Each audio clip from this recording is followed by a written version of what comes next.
Benefits to prepping. By the way, Monday morning, good day. I'm heading off to work. Putting in another 10-hour day. 9 or 10-hour days. I wanted to talk about, I mentioned this in past videos, some of the benefits to prepping. And I want to start out with benefit number one.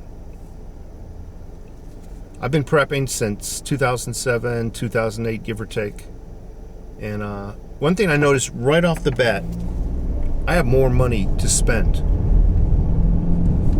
To spend on priorities. Benefit number one, more money to spend. I have purchased my food at yesteryear's prices. See, prices really never fall, do they? Incrementally over time, they increase. A penny here, a penny there. Pretty soon, 2 years later, price of eggs have gone up 35 cents, or price of meat have gone up so many cents a pound, or $1 a pound. When you purchase and are able to package it for home storage properly, you bought that food at yesteryear's prices. Food on the shelves, tools to function properly should a shit hit the fan go down, should your power go down, tools such as emergency lighting, heating, that sort of thing. Another benefit I learned, like I said, I've been prepping since 2007, 2008, and over the course of the years, if a true prepper, they're always thinking about holding on to their money and putting it to a better usage. That means learning to do things yourself. And when you can do things yourself, you don't have to pay somebody else to do it for you. Over the course of the years, I've learned a lot from different disciplines. I've learned a little bit about carpentry. I've learned a little bit about roofing. I've learned a little bit about tile setting. I learned a little bit about concrete and building walls. I've learned a bit about mechanics. I can go on and on and on. Plumbing, gas lines, irrigation.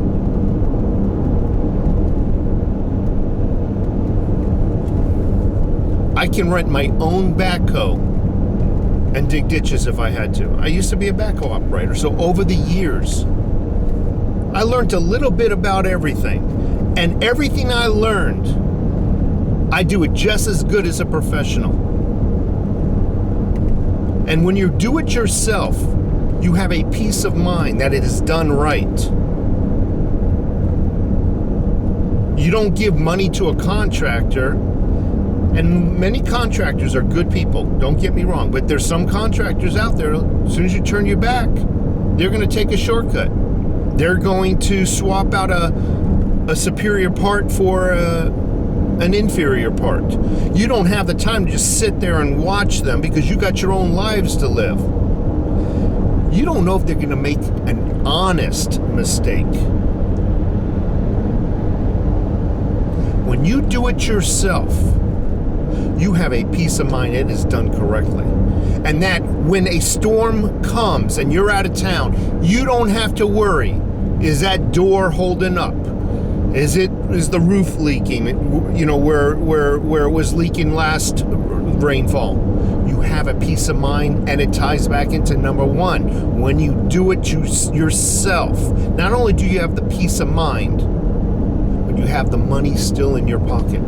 This weekend was a long weekend for me. Rear door, garage exterior door that leads into the backyard was leaking severely. Bottom of the door jambs, both sides, rotten wood. Threshold leaking. I yanked the door trim off on both sides, and all you've seen is air. So whoever put that door in didn't do right. Right around the entire door jamb, all you saw was solid air. I mean, they didn't even nail in the door jamb correctly. So,